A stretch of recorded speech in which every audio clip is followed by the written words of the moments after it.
up, everybody? Back today with another review for you, and it's going to be As Above, So Below. And to tell you the truth, as soon as I saw this poster for this film, I wanted to see it. The trailer, I was excited about this film.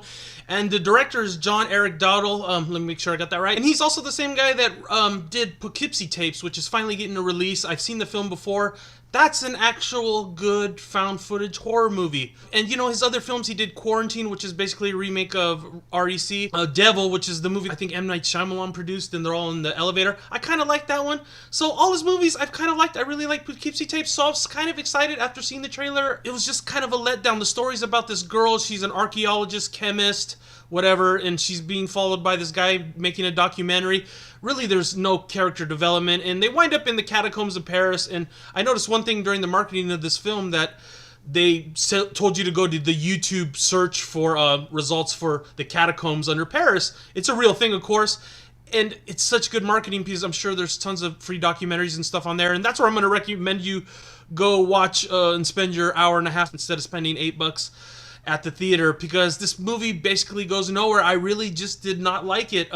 It starts off, it's found footage. It starts off in Iran. The girl finds some lost treasure, and then basically what she's looking for is the Philosopher's Stone. So she winds up in these catacombs. If you don't know what the catacombs are, it's basically like an underground cemetery. I think it's like 6 million, bodies are buried down there. And you can walk through there, take tours. And of course she goes in kind of like the hidden part. And basically what it does is, you can tell from the trailers, that they wind up sort of like going towards hell, basically. Like, the deeper they get into the earth, they're going towards hell and getting all these mind tricks played on them. And of course the caverns are falling, and they tried to make it claustrophobic, which I really wasn't feeling the claustrophobic feeling either. Let me just get into the couple things I did like about it really quick. 2 good kills. There was one cool kill involving a flaming car.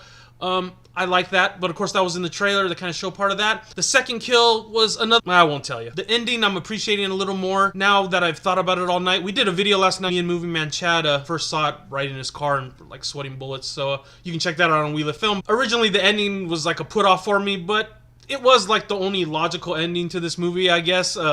Without having to go the typical horror movie route. So I kind of like the ending. All the bad things. They get down to these catacombs and they're basically running through a haunted house, and I call it the haunted house effect. It's the same thing that happened in Insidious and Insidious 2. Insidious 2 was really bad. It's like running from spot to spot, different scary things jumping out and scaring you, and that's how this is. It starts, with the piano that can't play, which you can see on the trailer, and then they walk, into deeper stuff as they go deeper into hell. And they have to figure out some stuff, with alchemy and all this stuff. And there's just a ton of exposition, which is just lost on you because you can kind of follow it. It's about alchemy and chemistry. And the story makes sense if you follow it. But it's just, oh, okay, it's magic. So, anything can happen, basically. Yeah, 0 character development. With Chad, he couldn't even remember the main character's name at the end of the movie. I had to remind him. It's Scarlet, by the way, if you don't catch it, or if you've seen it and you didn't catch it. And just bad camera work. It's a found footage movie, and I've seen lots of found footage films that are a lot better. I have a whole found footage playlist on my channel, and there's a lot better found footage in this movie. This is everything in a movie that people make fun of in horror. Bad character development.